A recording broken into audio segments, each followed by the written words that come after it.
What up, everybody? It's me, Chris, here to break down the big fight this weekend, Oscar De La Hoya versus Manny Pacquiao. Fight's taking place at welterweight.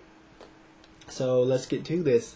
Oscar De La Hoya, 39-5, 30 KOs. Against Manny Pacquiao, 47-3-2 with 35 KOs. I'm just going to run down a few things, stats, past opponents, just a lot of different thoughts I have on the fight.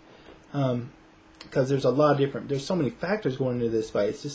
It's insane. It definitely makes it more intriguing than I thought it would be when it was initially announced. I think it didn't have nearly the buzz. People thought it, I don't know if it was just because it's like Oscar's picking on someone smaller, or if they didn't think Manny had a chance. I'm not for sure, but with 24/7 and just a lot of people on YouTube and on the internet, this fight's definitely got a lot of anticipation built up at this point, in my opinion at least. Anyway, so Oscar De La Hoya, a couple things I want to mention. He's 5'10", he's got a 73-inch reach. Pacquiao's 6'5" with a 67-inch reach. So those are things that are going to be a big factor, in my opinion. I mean, not a big factor, but they're definitely an advantage for Oscar, obviously. I mean, everybody knows he's the bigger man, naturally. He knows it. I mean, I think that's one of the reasons why he took this fight. Manny Pacquiao is going to have the advantage in speed, and I don't know if he's going to have that advantage in power. That's really hard to say how well his power is going to carry up to the welterweight division. I'm also curious to see how his speed's going to look there. But on HBO 24/7, just from the training vignettes and stuff they've shown, he still looks really fast. Obviously, he won't be as fast as he has been at the lower weight classes, like featherweight and lightweight. But either way, he should have a speed advantage over Oscar at this point. Let's see. So, Oscar's last fight, I wanted to watch his and Pacquiao's, each of their last fights to kind of get an indication of how I thought this fight, how they might look going into this fight. HBO usually puts their most previous fights on demand, so you can check them out. So I did watch Pacquiao-David Diaz last night. Manny Pacquiao looked great, showed the full arsenal, took punches well at that weight. But the thing is, you can't really compare David Diaz to Oscar De La Hoya, other than the fact that they're Mexican.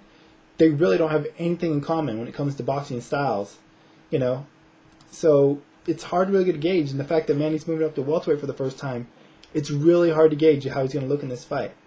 As for Oscar, unfortunately, they didn't have the fight against Steve Forbes up, which I really wanted to see again. Instead, they put up the fight against Ike Corte, which is 9 years ago, because they said they wanted to show his last performance at welterweight. I started watching that fight again. It's a pretty good fight. I'll have to probably finish watching it later. I remember when I first saw it, it was a really good fight. Way back in the day when it first happened. Either way, that Oscar looked great there, but that fight was so long ago. Oscar just doesn't have... He's not the same fighter he was then. He's not as fast. He doesn't have that same hunger and that same aggressiveness that he had back then if you go back and watch that fight. So what I can recall of the Forbes fight, though, he looked good offensively, controlled the fight, shutout decision, won every round. The thing is, he got tagged a lot in that fight. Now, Stevie Forbes, he has a good beard, so who's to say how Oscar's power was in that fight? Forbes has never been knocked out. I don't even know if he's been knocked down. But Forbes also has no power himself. So even though Oscar got hit a lot, I don't think he really cared. I'm not saying he didn't care.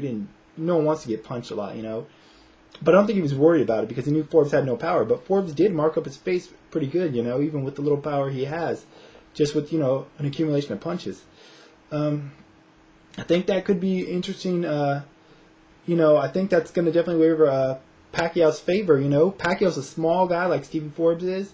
That fight with Forbes and De La Hoya took place at 150 pounds. That's way above Forbes' ideal fighting weight, or his best fighting weight.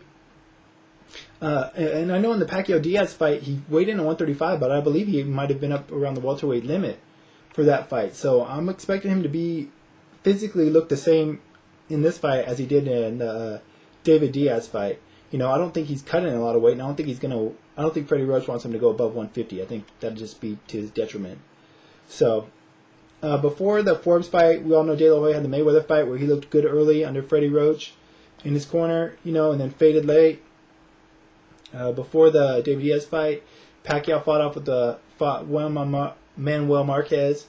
Won the split decision. Every time those guys fight, it seems like it's an even fight. But the fact that you're going heads up with Manuel Marquez, that says, plenty good about you. A couple other things I want to talk about, I actually mentioned in regards to this fight. This is going to be, I don't know. I don't give Oscar much credit for taking this fight. Not necessarily because I don't think it's the best challenge. I think if they said, what's the biggest challenge out there for you? I don't think it's Manny Pacquiao. But Oscar is a smart businessman. He makes the biggest fights financially in the sport. He has for the last 10 years or so. You know, most of the biggest fights with, you know, Mayweather and Trinidad and Fernando Vargas and now this fight. So, you know, I don't blame him for taking the fight. But I will give him credit for one thing. I was thinking about it. This is about the 6th opponent that he fought that was considered at least number 1 or number 2 pound for pound at the time. The others being Pernell Whitaker, Felix Trinidad, Shane Mosley, Floyd Mayweather Jr., and Bernard Hopkins. All those guys were like top pound for pound fighters at the time he fought them, as Pacquiao's considered now. So you can't knock Oscar for quality of opposition, regardless of how he does in the fight. You know, there's a reason he makes all that money. You know, not only does he have a big fan base, but he makes big fights against the top guys out there, win or lose. You know, so I will give him credit for that. Manny Pacquiao, more credit for him to jumping up to this new weight class, just a huge weight class for him, considering where he started out at. But, you know, that's Manny. He's not going to turn down a challenge.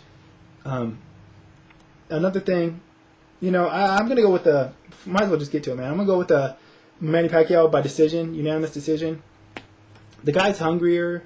The guy, he's got better stamina. Oscar fades late usually in his fights. I think Pacquiao's going to push the pace on him, mix up a lot of his punches. Like I said, if Forbes was able to hit De La Hoya a lot, I think Pacquiao, who throws more punches and has more speed, more power than Forbes, is going to be able to do the same thing. He's going to have to watch out, obviously. Everyone knows for Oscar De La Hoya's left hook. But I don't know, I haven't really seen Oscar stun anybody with that since the Mayorga fight, which was a couple of years ago. So, you know, I don't know. And Oscar, another thing, he hasn't been at welterweight since 2001 against Arturo Gatti. So he's also looked good in training on 24/7, but you know, until I actually see him in action, it'll see how the weight drain has affected him or the weight loss. But I think welterweight's his best weight anyway. You know, he should have been here this whole time. But you know, you do what you got to do to make the money and the bigger fights, which Oscar always does, as I've stated numerous times. I just think Manny Pacquiao is hungrier. I think Oscar's past his prime. I don't know. Oscar he doesn't fight with the same fire he fought with when he was younger. It doesn't appear, you know. Whether that's because he's made all this money, or I'm not for sure what it is, but I just think Manny Pacquiao is the epitome of like a fighter that's always hungry, he always goes out there, gives it his all.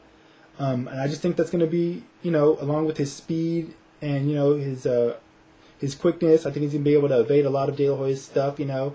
He is going to get tagged a lot, you know, but I just don't think Oscar is going to do enough work to win. If Oscar does win, I think he'll win by TKO. I think he'll just catch Manny, hurt him, maybe drop him, maybe be able to finish him off. But I don't think Oscar's going to win a decision. I think if it goes to a decision, I'm definitely going to go with Pacquiao. Let's see. I don't really know what else to say. I had so much to say about this fight, and it's easy to forget once you start talking about it. There's just so much going on, as I stated at the beginning of the video. But yeah, like I said, I think Manny has the fire. I think Oscar doesn't. You know, Oscar hasn't looked impressive since the Mayorga fight, but I don't know. I don't know. I'm just going with Manny Pacquiao by decision. And he's got the advantage. He's got Freddie Roach in his corner. Granted, Oscar's got Nacho Beristain, but you know, Freddie said he's noticed a few things from Oscar. He also said Oscar's a part-time fighter. He said, you know, there's certain things, you know, he thinks in Oscar's psyche that he's going to be able to exploit with Manny Pacquiao. And I think having that inside information is very, very advantageous to Manny Pacquiao. So, there we go, man. Manny Pacquiao by unanimous decision. And if he is, you know, if that's how it goes, hopefully it'll be a good fight. To be honest, I don't know if I'm going to see the fight or not. I'm definitely not going to order it. I'm not paying $55 for this fight when I could watch it free on HBO the next weekend. But I might try to go to a bar or something. I don't know. There's no other places around here that show fights. But I'll try to catch it. But if not, I'll have to wait till give my after comments a week later. But anyways, hope it's a good fight. You know, I expect it to be pretty exciting, you know, because you don't know what's going to happen in it. But until then, I'm out here, guys. Bye.